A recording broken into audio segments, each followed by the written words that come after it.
Hello, and welcome back to the Totally Legitimate Business Podcast.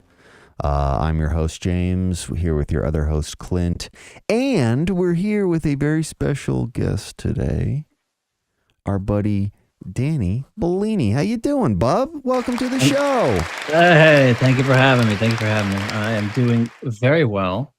It's great to be here. Just hanging out over in Brooklyn, New York. I believe I'm sharing a zip code with you, James. But Clint, I don't even know where you're at. Where you at, Clint? I'm in beautiful, sunny Seattle, Washington. Ooh, that's exciting. Yeah, he's an elitist PN dub, an elitist PN dubber. I'm a professional, and I forgot to plug in my computer. Hold on one second. Oh God, yeah, oh God. Battery's going dead. Yeah, what's going on? What should I do, like a little intro or something? Well, yeah, let's just go ahead and tell the people what it is you do. I don't even remember how we met. I don't know if that's an interesting story. We probably just met. But tell people a little bit about what you do and what you're doing right now. So you got my name right. I'm Danny Bellini. I currently professionally I do video work for an event agency. And I've basically just been in the video world for a real long time because that's how I make money in New York City. But I consider myself a writer. I was an actor for a while. I might be an actor again. I guess, yeah, man, I guess I'm just I'm a filmmaker at heart. And that's what I write. That's what I try to do. And I'm a nice person. Well, we're gonna find that out today. Yeah, we're gonna be the judge of that. You say you were an actor. Do you still like that acting bug, right? You still want to do it, right? Like it's just kind of the process of certain things that come up that kind of block that, or do you just kind of say, I did it, now I want to do something else? It's a little bit of both. So like, moving to New York, I wanted to be in film, and then like, I'm like, I want to be an actor, and I did a whole bunch. I did I did some theater, nothing big, but I did like an acting troupe, and I did a whole bunch of auditions, and I did a horror movie that's like still popular. But called plug Hell House LLC. It's available on Amazon Prime and Shudder. It's kind of pretty popular. Every Halloween it comes around again, and everybody's messaging me on Twitter and stuff. It's really cool. I got a few fans. It's really nice. But acting was it's kind of one of those things where you try to figure out why you enjoy something. And acting for me, it was like I enjoyed being other people. I enjoyed wearing masks and being characters and having fun because I wasn't too sure who I was. And then the more time I spent up in New York, the more I kind of figured out who I was, the less I wanted to perform as other people. It was odd. It was an odd feeling. I miss acting though. I miss the comedy of it, but like I don't have that same bug that I used to. So you mean you don't have any desire to get on stage at the theater? No, theater. Oh my God. Shakespeare in the Park? Yeah, no, I can't do Shakespeare in the Park. I don't think I could do any theater. I used to do stand up too. I don't even think I could do that anymore. Oh wow! Did you also have an improv troupe? Yeah. Well, no, I didn't have like one. I was a part of one, but it wasn't like a regular thing or anything. It was like a one season thing. Yeah. Did it have like a ridiculous name for the troupe? No. It was like a whole big group. It was like Tap NYC, and like I was a part of the troupe for that year, and it was like we did like 5 skits. I did a monologue. I hosted the show, and like it's this thing. See, what you do in New York is it's all about getting an agent. You got to play the game. So like right out the gate, you got to be like, all right, let me find an agent. And there's these acting groups that'll help you put on shows, and you invite agents. And that's the whole thing. And the agents show up and they go, oh, that guy's pretty good. And then they start sending you auditions, and then that's it. So like I did one of those where you play the game. You be a part of New York in that way, where you just start meeting everybody and networking immediately. And I had a couple of agents, and they sent me on a bunch of commercial auditions. I never really landed one because it's just commercials. It's tough, they don't really want performance. They want somebody who fits exactly what they're looking for, and I they just feel don't like have it. they go into those looking for like a certain demographic of like Yes. age and even like skin tone. Like they're like, yeah, we want like a 30-year-old white guy, but it's got to be like he needs to look like healthy and Californian, but also like he's from Brooklyn. Yeah, yeah. And you have to be hilarious too. They want you to fucking they give you these lame scripts and they're like, "Can you do your little take on Make it?" Or it good. Make exactly, this good. yeah. This whole improv way of acting is like kind of made it much more difficult to audition. Yeah, it's so hard to take it seriously when you're from the theater. I mean, theater is fun though. I like theater when you're like kind of fucking around a little bit, but I don't know. This is so rigorous. I moved up here and I was looking at doing theater and it was like, oh, rehearsals, like 5 days a week. And I'm like, oh, do you get paid for that? And they're like, no. auditions Well, for and theater. That's a whole but fucking thing in and of itself. there's two main cities. I mean, like I know there's theater everywhere, but two main cities where you could do it, where literally everybody with any bone of talent or even just a dream moves to. So that you move to LA or To New do York. that. Yeah, to do that just specific that, right? thing. Yeah. Yeah. No, and that's super interesting because I don't have much experience in like the acting world. Like I don't even have a lot of friends that really got into that. Obviously we spent a lot of time in Nashville, so like we're very used to the music industry. But you were kind of mentioning those barriers to entry like that, where it's like, oh yeah, if you want to play the game, you got to get an agent, you got to do this, and same. I think the correlation there, I was thinking the same thing as you were saying that, Danny, like the universal path that everyone, whatever creative endeavor they're following, they always seem to follow like the same. Courtney does writing. She's a professional writer, deals with the same level of shit. Any person who's in a field where creation is a part of what you're doing, it's same shit, different bow. Different rapper, there's a system everywhere. Someone's got a system already set up for it. It's like, oh, I want to be a creative singer, and it's like, all right, well, there's a system, and you got to follow through the system if you want to do that. Like it's not the same anymore. Everything's been monetized in a way. It's like, you're, every step of your process, someone else is getting paid for it. Well, and then there are those. I'm just going to bring it back to music because that's the thing that I'm familiar with. But like, there are those kind of breakout artists who you can see they're like, oh yeah, fuck you, we do this shit our own way. Like they do some super punk rock shit. Like, this might be like an old reference, but like Odd Future or something, right? They kind of came out, kind of started their own label kind of group, and then just kind of did things the way you're not supposed to do them, but that made it work for them. And I'm sure at a certain point they got managers and all these other people. But is there kind of ways to do that within like the film and like acting world a little bit, or is it really fully set up? Well, it's tough because it's half and half in the idea that the more available cameras become for anyone to pick it up, anyone can make a movie now. Anyone can make a film. A good film, yeah. But that's the issue. Not anyone can make a good film. Anyone can try and they can put stuff out there, but I don't know, man. I mean, it's tough to break through. I mean, of course, you can get a movie that comes out and everybody's like, oh, that was amazing. And then all of a sudden everybody takes off, but then like, you don't hear about it in a couple of years after that. It's kind of just like a one thing. It's like, did that guy get a career out of that, or was it just like that one movie that just like did it? Like, because movies speak on a different level. Movies don't speak always to the director. Movies speak to the entire art form of it. Yeah, the production of it. Like people don't, I know I talk to so many people who look at movies and I'll mention the director and they go, who? And I'm like, oh, the director, it's his movie. And they're like, oh, I have no idea. I just love the movie. And I'm like, you got to remember, movies are they're so much bigger than the people who make them.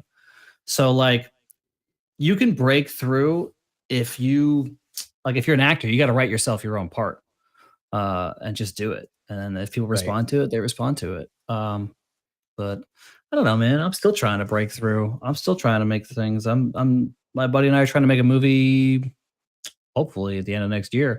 You were just in France, right? Yeah, I was in France scouting. Let's hear a little bit about that. What was France like? Have either of you been? I have not, no. I've been to Europe and not to France. Oh, it was my first time to Europe. It's beautiful.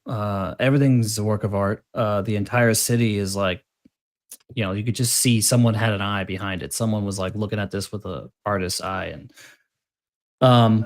Went to Paris for a few days. Saw some great museums. Ate a lot of shrooms. Was really exciting. But the whole point was my buddy lives out there, and we're trying to make a movie together. And he's got this. He's married to this beautiful girl, and her family has this beautiful house next to this beautiful beach. It's just like everything is gorgeous over there. And we're trying to make a horror movie in that beautiful area. Oh shit. I guess I could just pitch it to. Okay, so we're trying to make a movie that's it's primarily about the terrors of responsibility and parenthood, and it's called Locations. So our main character is a location scout in the film industry. So while we were out there, we were essentially location scouting to make this movie. Meta. I know, Yeah, right. and we really want to go for this old school, like, this different. We're trying to be different, but at the same time, we know we gotta, make something everybody's gonna enjoy. But okay, so the plot is an American man's bid for acceptance from his pregnant girlfriend's family in France creates one disaster after another, leaving a trail of blood behind him. So it's a fish out of water, American and France horror film that deals with the terrors of responsibility, being a father, and paranoia, basically. James and I have talked about that before. I think what really gets us is those true life horrors, right? Because at a certain point, like slasher, like Michael Myers, like whatever, it's like that's not scary. The real life is scary. So yeah, I would definitely check that out when it comes out. Yeah, it's actually, so it's loosely based on my buddy's life. He fell in love with this girl, and I can't remember if they got married first or if the baby came first, but she was pregnant, and he had to go meet the whole family, knowing that he was now the father of their grandchild. And he said that the entire family had nightmares for like the first 2 or 3 days he was there, and he was like, "Is it me?" And that's kind of where the movie kind of comes from. It's kind of got this idea of like, can one person's energy just be that terrible? So it's a lot of this one man's paranoia just kind of infecting the whole family. Yeah, it's called being toxic. Okay. Yeah. That's it. It really is. Yeah, you could call it like toxicity. Yeah, it's being toxic, man. That's dope. So I have a question. So while you were in France, of all the meals that you ate, did one get prepared by a mouse?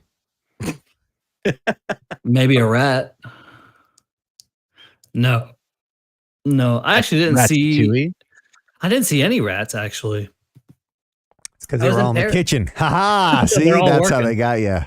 It was kitchen hours. I remember Paris was gorgeous, man. I didn't see a lot of rats. I didn't see a lot of trash. Maybe I'm just used to it with New York. I guess all cities don't look like this or something, but no, it was great, man. People were up late, like families. I mean, it was like the first time I'd only seen that was in like Miami, where you see like families up at like 3, 4 a.m. walking around where everything's going off. And I saw that in Paris. Well, I mean, that's also like a European, South American thing too. Like you take an afternoon nap and then you go out and your night starts at like 9 or 10. Yeah, dude, they are even out. Kids, like they have fun in the night, yeah, for sure. But I mean, that's like America a cultural thing. So much. Yeah, we're fucking lame. We're super lame here. We really are. Lame. Yeah. But now I go to bed early. So unpacking your experience a little bit more here, Danny. I have watched the videos that you have made for other people on your YouTube page. I've watched your analyses. I'm patiently waiting for the next one to come out. Thanks, man. For breaking someone else's film down is one thing, but when you start the monumental task of the creation of a movie, how do you? Because it's a lot. It's a lot to unpack. It's a lot for even a couple people, like a small production team at the beginning, to unpack. Where do you start? How do you start the process? Assuming the script's done. Well, no, let's take it back. You have an idea in your mind. You have an idea in your mind. Yeah, you got an idea. Actually, a goal really with the movie is nice. If you're like, all right, by the end of this, I want people to feel this way. Or somebody's like, I need to tell this story. That's a great place to start. As start with the passion, because the thing about filmmaking, as I was saying before, is it's like such a big team effort that your initial thought will change completely by the time you're done with the movie. You need to be okay with that. You need to be okay that the movie, the art itself is like a living organism. It's going to evolve without you. So start with the passion is. With this film, it was with my co-creator, Corey Abrams. He was passionate about how he felt, about how all this anxiety over his responsibilities upcoming, him being a father and being his whole family and everything. That's where it came from. So we held on to that. You hold on to that the whole way. As long as it still speaks to a truth that it started with, then you're good. So you write the script, you get it to a point where it makes sense. It's not too long. It's exciting. And the best thing about writing is you can direct in the script. You're telling the camera where to go in the script. You're saying, we see his hand holding a ring, and then we see him walked out of frame. Like you're essentially directing as you're writing. You're telling the camera where to go, Right. what's important. Everything's like, what are we focusing on next? Then, with the script finished, you go back through as a reader, as someone else, and you find those moments where someone said, okay, he said focus on the ring. So write down ring. We're going to need a ring at one point. He said it takes place in a cabin. Okay, write down cabin. And you have to take that script and you have to lay out everything visually that's in it. Every single thing that's in it. Sets, wardrobe, costume, props, everything. That is the start of your budget. You start putting that together, you start building a production booklet, and you start getting together everything you're going to need to make this movie. And then you build off from that. You build off, cast. Then once you get your cast lined up, you get everything you're gonna buy. And this is me excluding money, by the way. That's a hard enough thing in itself. Money is never important. Yeah, it's never a factor. It's like a whole other job looking for money. But once you know exactly what it's going to take, then you have to figure out what it's going to cost. And then artistically, you keep an eye on camera. You keep an eye on what the audience sees. It's all about what the audience is going to see and hear. And I like to storyboard, so you start storyboarding. Some people like to animate. There's a director I like who supposedly animates his entire film before he makes it. So you just gotta, just keep world building. I don't know. It's pretty simple when you break it down. It's just a lot going on.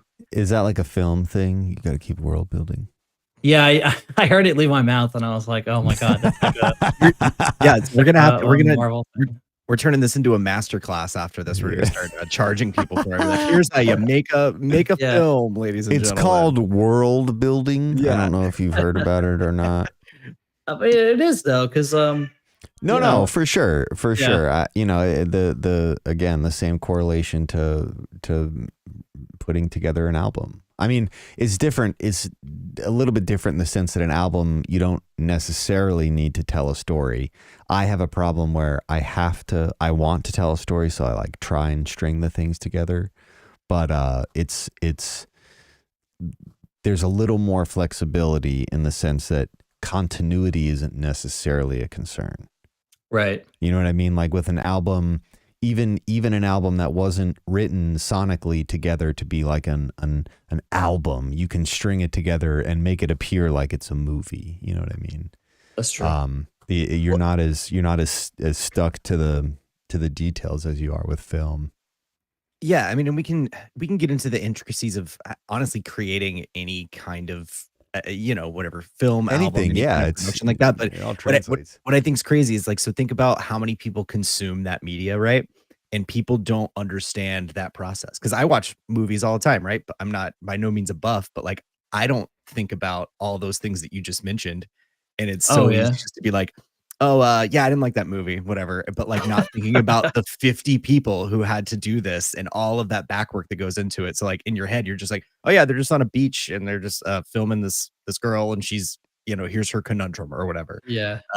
Yeah, I think it's really easy for people to not look at it from that lens of like the actual architect or world builder, right? And just kind of be like, oh well, this is just what it is, and this sucks. Like that's why I always try to get like a little bummed out with people when they're like, oh yeah, like that album sucks or like this sucks, and it's like, do you even know what like how much work went into that? Like, it doesn't suck, you just don't like it. Like, yeah, exactly.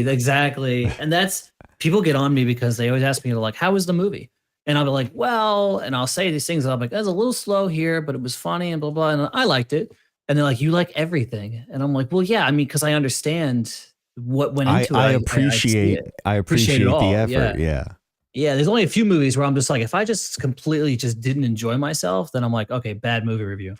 But all the time I can say, okay, there's some positives, there's some negatives, there's some things I wish they could have done differently and they whatever. But like, I'm not the artist. I don't know what I thought they, like there's so much more work went into that I'm like, I still enjoy myself. Well, and hey, and you said you were a nice person earlier. I'll give that to you because sometimes it's really easy. It's really easy to be like, hey, I like this, but Danny, I was gonna say, I am like that, but the opposite. I'm a bad person, right? So I'll look at something that I know took a lot of effort to be created, but if it doesn't live up to whatever standard I think it should be living up, fuck it. Goes boo. Yeah, fuck it entirely, because I understand the entire process. And when I look, like, for me, honestly, I will never get over this. Every time I watch a shit fucking movie that didn't need to be made, at least one point in the movie, I'll sit and think, there was a day that a whole bunch of people went into a boardroom, sat around a board table, and seriously discussed this stupid fucking movie that didn't need to be made, that they spent $100 million fucking dollars on. Wait, how much money did we put into this? Yeah. Who's paying for this? Oh, I am? Pull the plug. Exactly. It's because it's a boardroom, because it's not just like one artist. Yeah, it's not directed by committee. Feeling. Yeah, exactly. Like Black Adam. So that the Rock movie that just came out. So, this fucking thing. The Rock wasted so much effort pleasing everyone, and he was very transparent about it. He was like, pictures of him in the boardroom. He's like, we just watched the movie for the 47th time. He's like, it is perfect. It's amazing. And like, he was course correcting live online, where he would post something about, he said something about Superman before Henry Cavill was officially back. And he was like, oh, it depends on who's playing Superman. And like, he got booed like a Comic-Con or something. And then suddenly Superman's in the movie. Like, he's course correcting as he goes. He put out a trailer for Black Adam and had a scene from some movie, and the fans were like, that's bad. He took it out. Like, he's not making a movie for the sake of making a cool movie. He's making a money maker. Yeah, that's what he's trying to doing. make money. Yeah, he's trying to make money. And he didn't. They didn't make money. Like, Black Panther this weekend made as much in one weekend as as Black Adam made the entire time it's been out. Like, yeah, it's pretty bad. And it's also a shit movie. You get like a shit product. Look, that's what I'm saying. Like, that's why I don't feel like an asshole when I feel like that, because I understand the amount of effort that had to go into creating that thing. And it's like, God damn it, guys, with $100 million, you should have come up with something better than that. You could have done something so much better. The best movies are the cheapest movies, honestly. Question though, would you say it to The Rock's face? Yeah. Yeah, I thought about that. There's a video of him coming out after a test screening, and he's coming out and be like, I just want to know what you thought of the movie. And I'm like, he's fucking pressuring them. Like, dude, no, that dude is he's famous for being a wrestler first. He's a giant man. Okay, like, but honestly, come on, guy, what do you think? The Rock is gonna punch a fan in the face because the fan says, I think Black Adam sucked? Like, really? Come on. Yeah, I don't because know. at the end of the day, that person has to go back to their broke ass apartment somewhere. Yeah, right. And he's Dude, gonna go he back to his doesn't- mansion in He Malibu. doesn't care. He's gonna Like, laugh. He's gonna be like, all right, and then get in his fucking F-350 and drive away. That's just what a man of his size does. It's the only wait, car you think he fits drives in. an F-350? It's No the way. only car he can fit in. Have you seen him? He's huge. Yeah, he's a big guy. But you know, that's why I don't feel bad. I don't feel bad about it because I understand, having gone through the process, knowing other people that go through this process and like really laboriously put every ounce of blood, sweat, and tears and money that they can into it. You know, I've always been of the mindset is not what you got, is how you use it. And I can show evidence of movies, albums, any types of creation that didn't take $100 million to create and are infinitely better and more socially relevant than, you know, a lot of the media that we see out there. Anyway, The that's best my movies are the tirade. cheapest movies. I agree. I've been watching a whole bunch of these Criterion. You know the Criterion Collection? Yeah, of course. What movies specifically? So I just seen Blue Velvet for the first time, and Repo Man. And what else did I get? They had a sale. They had like a 50% off last month, and now it's at Barnes and Noble 50% off. And I got something else. Oh, I got Brazil. I haven't seen Brazil, but I haven't watched it yet. But I'm trying to figure out. I'm like, you know, who decides what makes the cut? Because I'm watching, you know, Repo Man, and there's obviously some errors of like bad sound recording, and maybe something's out of focus, or whatever. But the thing that they do is they make a complete vision, and I think that's why these movies are in these collections, because you're watching this movie and you're like, I buy it all. Like, I'm fully enveloped. Like, this is ridiculous, but I'm so in. I don't know. Like, I'm so convinced that the world of this movie is real. And I was like, I think that's why these movies are the Criterion Collection. Other than some of them are like obviously like some of the best movies ever made, kind of thing. But nowadays, some movies, you know, they just let in. Most recent movie I saw they have on Criterion is what's that Adam Sandler movie? Uncut Gems, that just came out, and it fits the profile where I remember watching that movie and being like, I am on the edge of my seat. I buy this. Like, I'm in all the way. Yeah. It's so, and a lot of those movies are low budget. So I'm like, really passionate about just, I don't know, doing my due diligence and making a movie that is a world you buy, you know, that you can believe exists. Yeah, I think that's interesting too, because like when you mentioned like world building and like a world you could buy, you're actually trying to capture every sense of that viewer, right? So like you want them to feel so real and invested. It's like, oh, like I'm here in whatever in this New York City street right now. I can like smell. I know what this feels like. Like you can feel the pressure, you know. Like, and something like Uncut Gems, especially, like it's like they're not unfamiliar places, but like you can also just feel the tension building the whole time, and it all seems believable. Yeah, the movie feels like somebody put Adderall in your drink. You're just like, yeah, cinema 4D, you know. Yeah, right. So, was I not supposed to do that?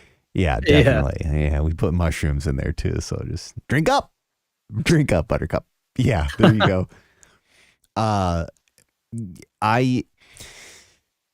There's another like contrarian thing I've always thought like about the collections, or you know, even the voting mechanism behind the award shows and like the whole politics. All right, politics around every industry, right?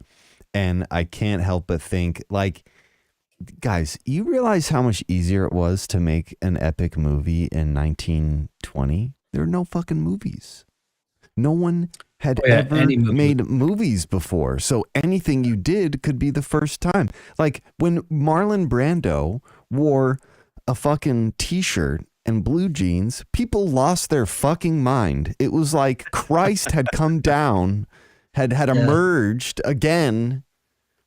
It was just such an easier time.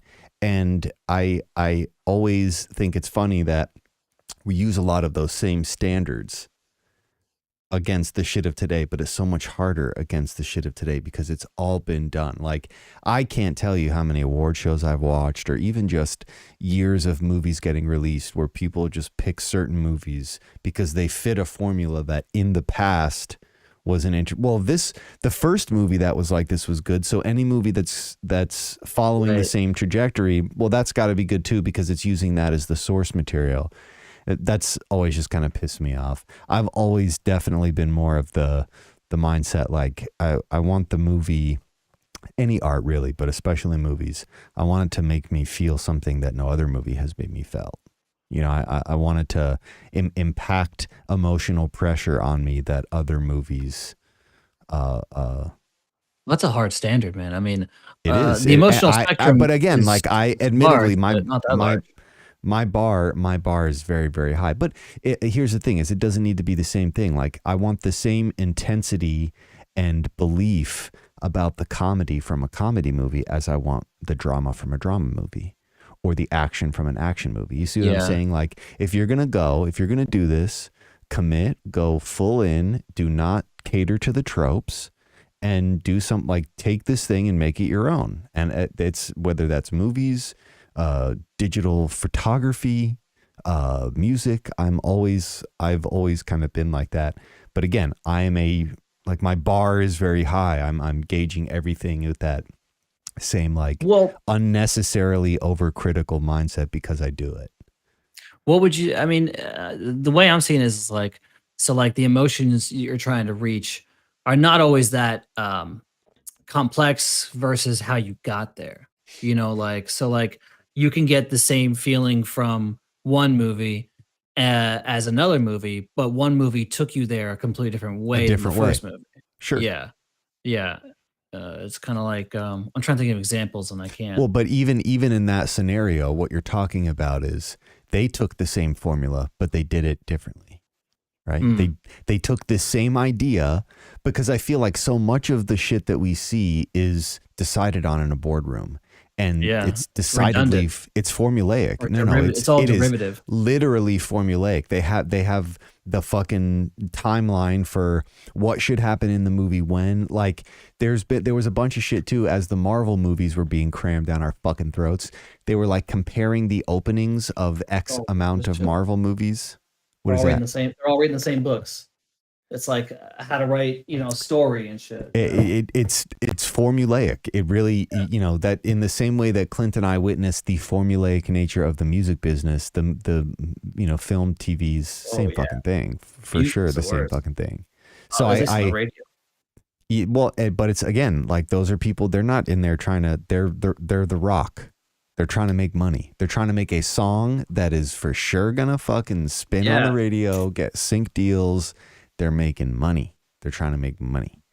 And ultimately that's my problem. I hate to be like the fucking tired artist, but like I just don't want to. Why? Like, just because someone's going to give you that money, do we need Ghostbusters 9? Do we need a franchise reboot of the? Look, whatever. It does. I'm just pulling that directly out of my asshole. Like, do we need a franchise reboot of a franchise reboot? No, we don't. We just don't. I saw a tweet about John Wick 4 is coming out, right? And they were like, John Wick has spawned like 3 sequels and a spin-off series, and it was like a real low budget little movie. And the tweet was like, if you want new franchises, make original content. Everybody just wants to make money. Everybody wants to franchise everything. They all want the cinematic universe that Marvel has for everything. Yeah. But they keep relying on old shit. They just keep coming back to the same stuff. Whereas John Wick was like, this is brand new and people liked it. So I don't know. I mean, it's funny too, because John Wick is so straightforward.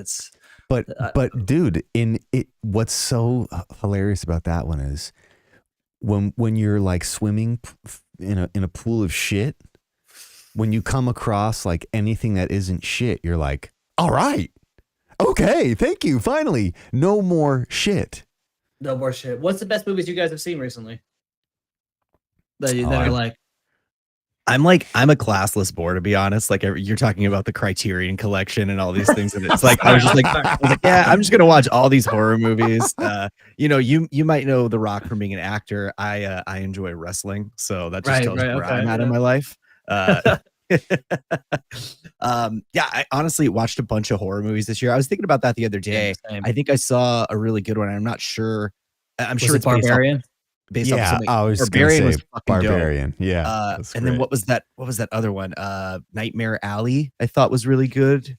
The one with Bradley Cooper, the carnival. Mhm. That one was Oh cool. shit! Yeah, I saw that on an airplane. Actually, that was a fucking intense thing. That was a whole ride, dude. Yeah. So like those are the things that I'm like, okay, that's sick. And then other than that, I just need some entertainment. Like I have Adderall in my water, so I'm very like, I'm all over the place. If a movie doesn't catch me, like Amazing. or at least just build that sense, right? That kind of James was talking about. It's like I want to feel the whole thing. If it's not doing that, I'm like, I'm good. Like, yeah, there's a lot of bad content out there that I've been watching. I mean, it's hard, dude, and because I have to like settle at some point. I got highbrow too, but you're sounding like you're kind of sounding like a bad guy right now, buddy. Oh yes, you sound like a Debbie Downer. I thought you were a nice guy. All of a sudden, your opinion changes. in this economy. And it's I think it's just the access too, right? Because it's as much as we want to be snobs about the kind of art or that kind of world that we're in, right? Like if you want to talk to me about death metal, and I try not to be a dick with somebody's like, yeah, like Slipknot, but like if that's the level that they're at the Amazon Prime level of, you know what I'm saying, where it's here's the top 20 movies and that's it, and that is your horror movie, and you're like, that movie, you gotta dig deeper than that. I'm a connoisseur. Yeah. Somebody's like, yeah, Metallica's the heaviest band. Like, no, there's like 16 layers under Metallica, right? Like, yeah. They're like Enter Sandman, I'm good. Yeah. Someone actually, my girlfriend said that the other day. She said something about like some guy was driving by blasting some kind of metal, and I didn't get a good sound for it, but it was definitely not Metallica. And she was like, "Was that Enter Sandman?" And I was like, "No, no, it was the reboot." Yeah, no, it was Saint Anger. It was that exact thing happened in real life where that's the skimming the surface of all she knows of metal music at all, that's and all I'll say all that to say is I might not be the best one to talk about what my opinions on movies are, but I'll pick a couple, and you agreed, so hey, there we go. Everybody's this is what I'm saying, like, because we do this, because not only do we do this with our own music, but because we do this for other people's projects, I think it 100% gives us the right to be picky and choosy. Like this is something that we do, it's okay if, and I used to feel like the asshole about it, but then I wised up and it's like, no, that's what makes me want to create. I'll look at a bad thing and be like, damn, I could do that better. And I'll go do something better in my mind, in some kind of like playful creative competition. But it's situational, right? You have to know when to kind of whip that out, and when it's like, because if not, then you just sound like a douche. You know what I'm saying? Like, no, for sure. And I'm not saying I can take on a movie right now, but what I am saying is that our palettes are refined because we do these things. We do creative things, and that's why I don't feel bad about having a strong opinion about it, because when I see something that I know a lot of energy went into, but I can tell that a lot of care didn't go into, honestly, it just makes me mad, because I put all the care and all the energy and all the effort, and I'm not alone, and I do work with people who do the same all the time. I've got friends all over. We all do this, you know what I mean? Like, we all know people who are just like slaving over their craft and make shit that is infinitely better than a lot of the stuff that we see, getting crammed down our throats. But like you guys were saying before, there's the level of generic consumer that needs to be appeased, right? And most our palettes are not the generic consumer. So you asked that question, what do you think are the best movies that have been made recently? In my personal opinion, specifically with horror, but just overall, I am really thinking Ari Aster is the guy. Yeah, he's good. Everyone is talking about Jordan Peele, how Jordan Peele's like the modern master of horror. No, Jordan Peele's great. Ari Aster is the master of horror. Midsommar, Hereditary, anything he does after this, I don't know if you saw the independent Short? movie he made. Yeah, something That about the is the Johnsons. most perfect thing he's made. Yeah, Bro, with no budget. That's yeah, better than movies I see in the fucking movie theater. And he did that independently. This is exactly what we're saying. And then they let him make a big movie, and his first big movie was fucking Hereditary. Now, I loved it. here's a funny thing I found about that. Most people that I know, that I feel have generic tastes for media. They do not create things. Media, music, TV, it's on, but they're not actively invested in it. They don't know who the director is. They don't give a shit who fucking mixed it. They don't care. Okay. When Hereditary came out, none of those people liked it. All of those people were like, no. This new scary thing is whatever shitty shit was on Netflix at the time, like whatever shitty horror miniseries they came out with. And I remember being super pissed off because I'd be like, you watched Hereditary and you didn't get scared, but you watched the fucking Haunting on Hill House, Bly Manor or whatever. Yeah. Seriously, this is what I'm saying. Like that was a good show though. I like that show. Some people find it to be a good show. However, I understand it because Hereditary and Midsommar, they're extreme. Yeah. And even for horror movies, like compared to the other horror movies that have been released, even in the past like 10 years, they're pretty fucking extreme. And I don't know if people just like blocked it out or if I think people were like too scared. I went with a friend of mine and he like walked out and like went to the bar because at Nighthawk, and then like came back for the end and we were like, "What'd you do?" And he's like, "I got bored and I wasn't feeling it." And I'm like, "You were fucking scared, dude." like that's a good point. Like I didn't really think about it, but maybe a lot of people were just, it was too, because now here I will unpack this a bit. Hereditary in my mind is so accurate because of how they portray the pagan, Wiccan, witch, sorcery element of it. It's accurate. Okay. They don't cram it down your throat with the same tired iconography that isn't even really used in the ceremonial portion of that at all. So you were watching it, you were like like if there were a cult that worshipped Paimon, that is how they would fucking do it. They would do it like the Druids did it.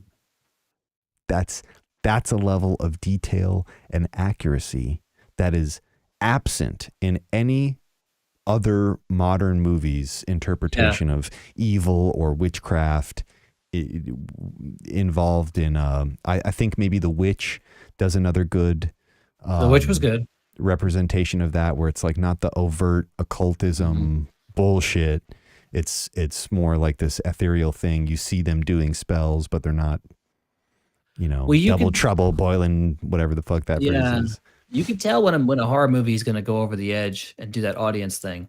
You can tell because like The Witch or Hereditary, it had it had a classic. It would go up and it would be like, all right, and it was a great movie. Like these new movies that you go to these horror action movies and they're like, whoa, like the crazy thing, and then they're like crazy down. Like they have like these crazy, like they're trying to hit you every chance they get.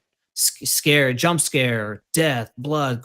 They're not creating something. They're not creating a path to string you along and take you into this that slow burn, right? Yeah. The not even, you don't have to slow burn it, but like some movies, I don't know. I feel like it's like they're trying to do the TikTok thing in a whole movie. It's like, all right, every 5 seconds, the tension in release building, right? Yeah, but and speaking, wait, hang on. Speaking of release building, Danny, while you were talking, we got some comments on our thread. I'm gonna throw them up here on the screen. No way. All our fans are bots. So I don't know if that was you because you were talking. I'm just let's just go with that. Let's just Danny's probably the best looking guest we've had on so far. Without a doubt, yeah. So it's got to be the reason. Anyways, Clint, I'm sorry. I didn't mean to interrupt you, buddy. Sorry, Bob. Oh no, you're good. If you want to talk about photos of my hot sister all the time.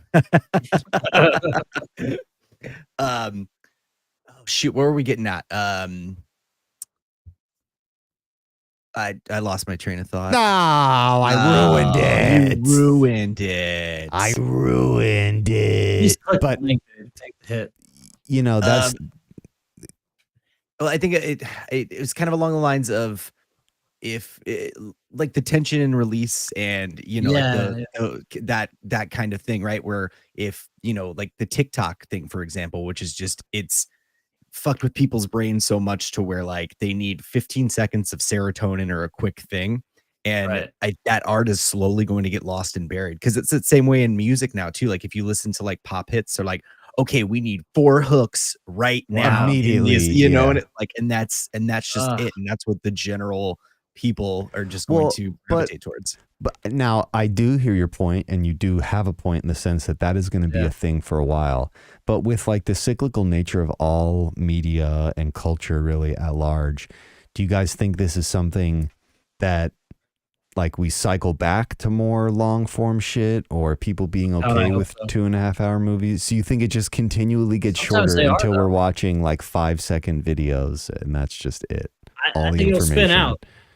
It'll go both ways. You'll get half of the culture will go faster and faster, and then some will split off, and the fringe will become long form content. Like, they'll spend their whole life making and that's what I'm saying too. Like you said, like a half and half. I feel like it's going to be a fringe thing, because for every action, there's always an equal and opposite reaction, right? So somebody wants to go faster. Oh fuck you! We'll make this slower in just like a dredging, like whatever form of cinema. I just feel like that's the way society's moving, and it's just going to get quicker and quicker and just dumbed down to the point where it's just like, here's some sugar, and it's going to become a joke, man. The art form is going to become a joke. It already is a joke. It's sad. Being an artist, I hate to say it, being an artist already is a little bit of a joke. Like you have to have some kind of morbid understanding that like what you do. It's like, oh yeah, like I can laugh at myself because I am a fucking loser, or whatever. It's like I'm not like a loser, but you know what I'm saying. Like, you have to be able to make fun of it and see what you're doing and be able to laugh at it, or else you're just gonna implode on yourself. You have to be okay with being a little bit of a loser. You talk about the issue almost of like not even loser, but like the God complex, where you're like, you sit there, you try to make something, and you go, "Oh no, keep going." Yep, no, keep going. Who am I to be making this? You write something and you're like, oh, this is cool, and you get to one moment where you're like, is this a little dumb? And you're like, wait a second,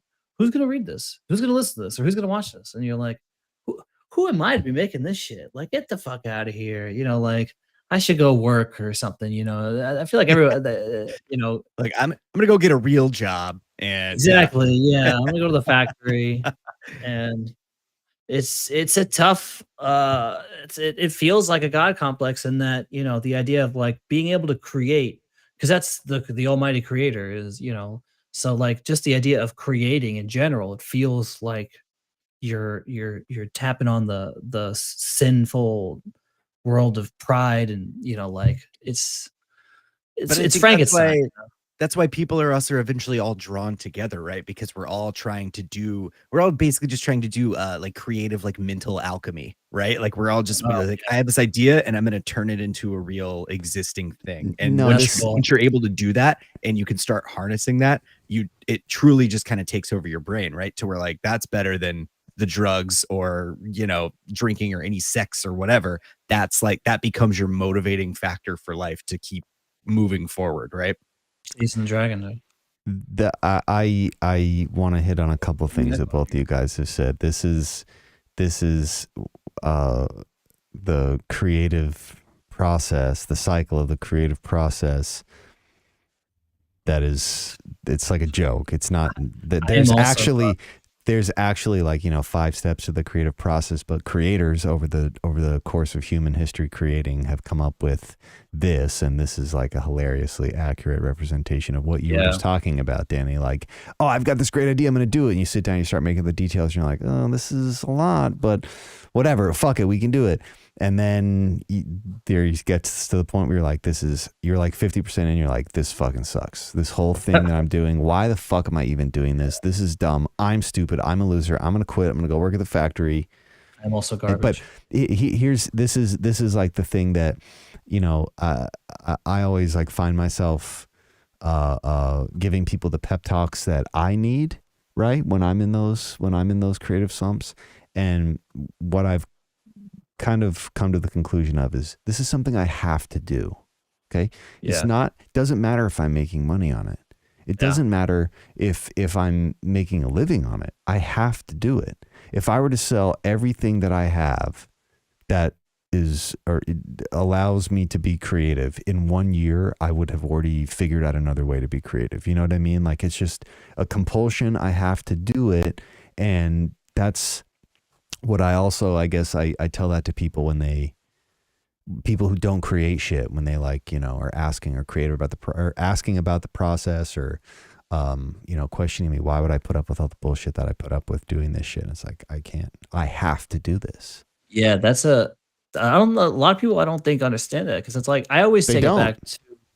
I always think of Frankenstein. You ever read the original Mary Shelley's Frankenstein? I mean, in like middle school, high school. Right. So okay, yeah. So the basic idea, it translates to Mary Shelley herself in that, she told this story in real life. She told like this Frankenstein story. They're all sitting around her and like Lord Byron and shit.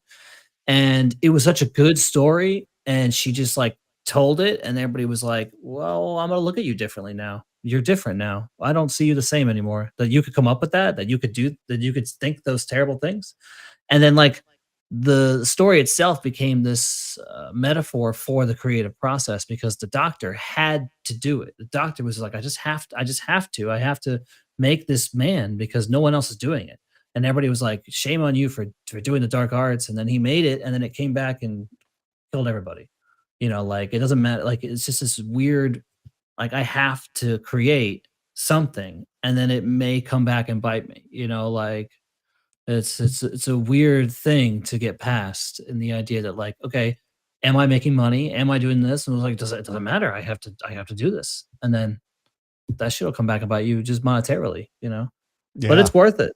It's good to quiet that voice in your head by doing things, Well, that really is what it is. It's the Zen. It's the Zen. As much as I like sharing the things that I've created, there's a large piece of the entire process that's purely just a completionist task for me. I want to say that I did it. I had this idea. I had an idea in my mind that was nothing, and I turned it into something tangible, a record, a cassette, a CD. That's the alchemy that you were talking about before, Clint. There's a whole interesting road we could go down there, but metaphorically, even back in the days of alchemists, this is why it's like referred to as magic sometimes, the creative process. Like back in the days before science, before anyone had knowledge of chemistry or even rudimentary biology, things that we couldn't explain were just fucking magic. And there is something about being able to take an idea in your or somebody else's mind and turn it into something, whether that's building a building, putting together a fucking car. Like it can manifest itself in so many different ways, but like it's that magical dust. And whatever, it might cost you a lot of money your whole life. It might cost you a lot of your free time. It might even cost you some of your relationships, but it's something you have to do it. You can't.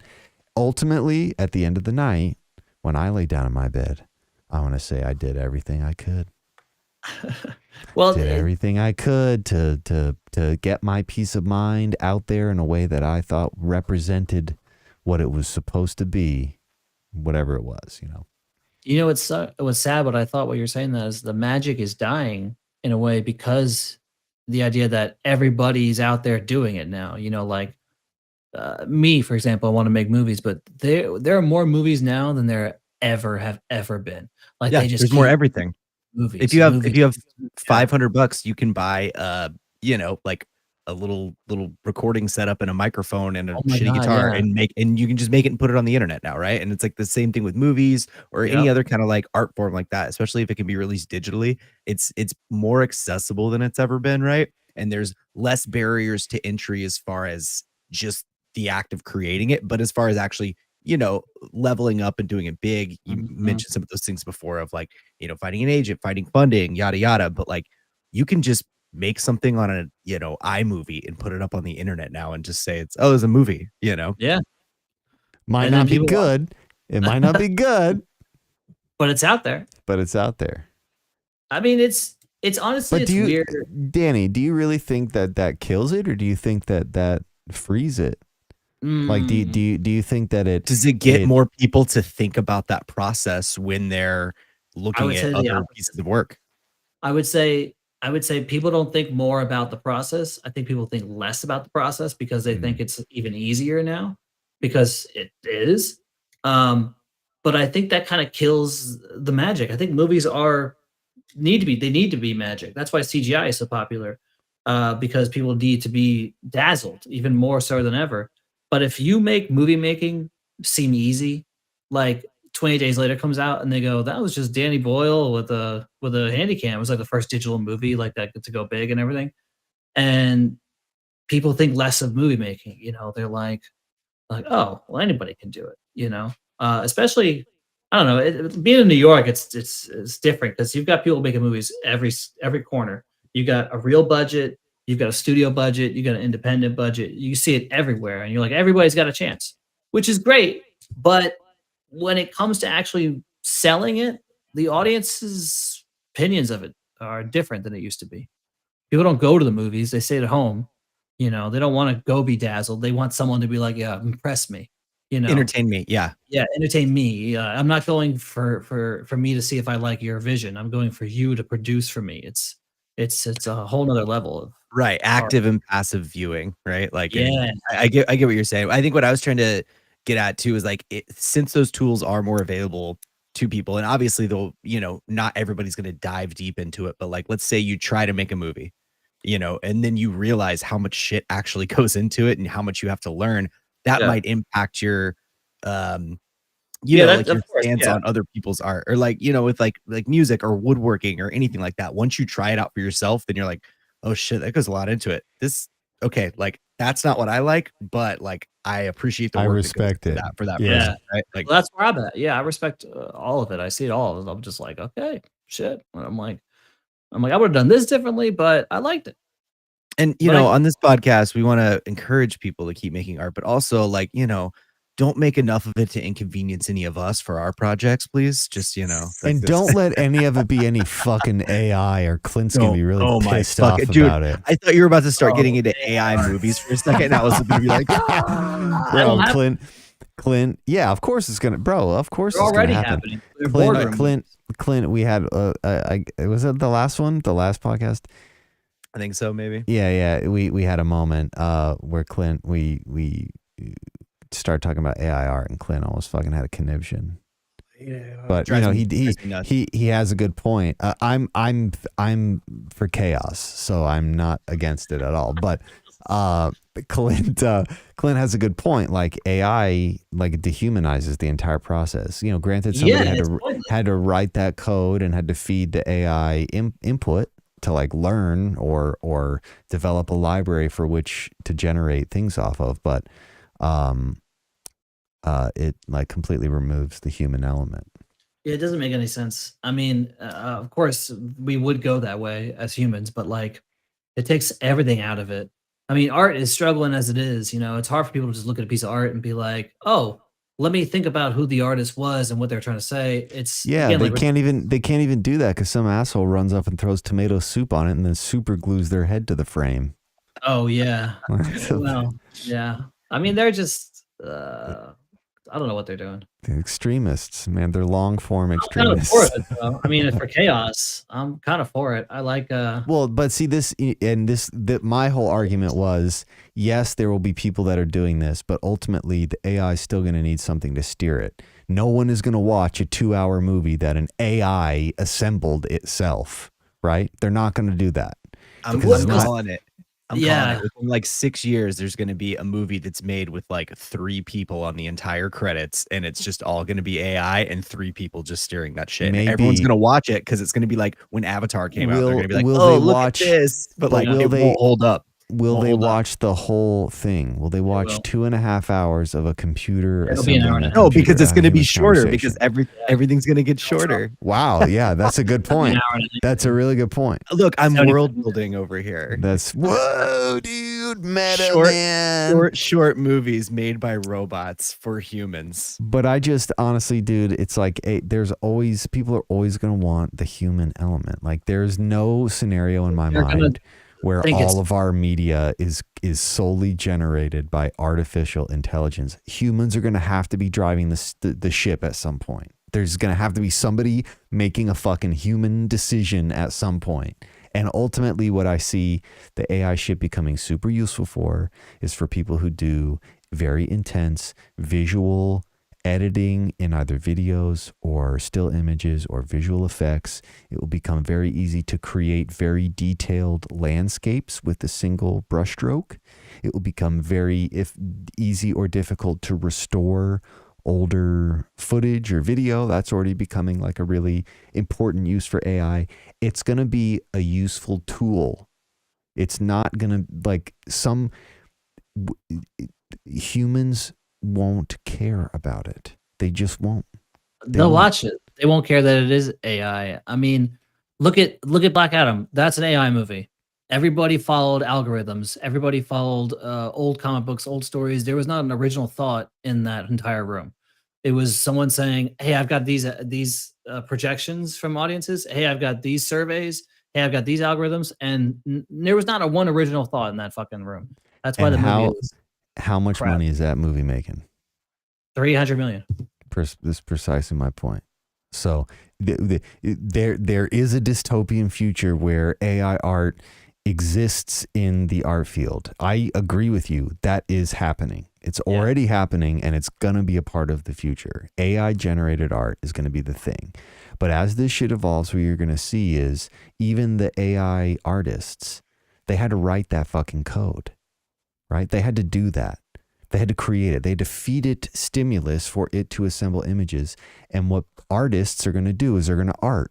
And they're going to think like, how do I take this AI code, but make it my own and make it do this thing that is unique or different from other AIs? And it's doing like that. That human element is always going to be there. That's how it was created in the first place. It wasn't because people were like not trying to think out of the box or not trying to have machines do some of the calculating so that our brains don't have to.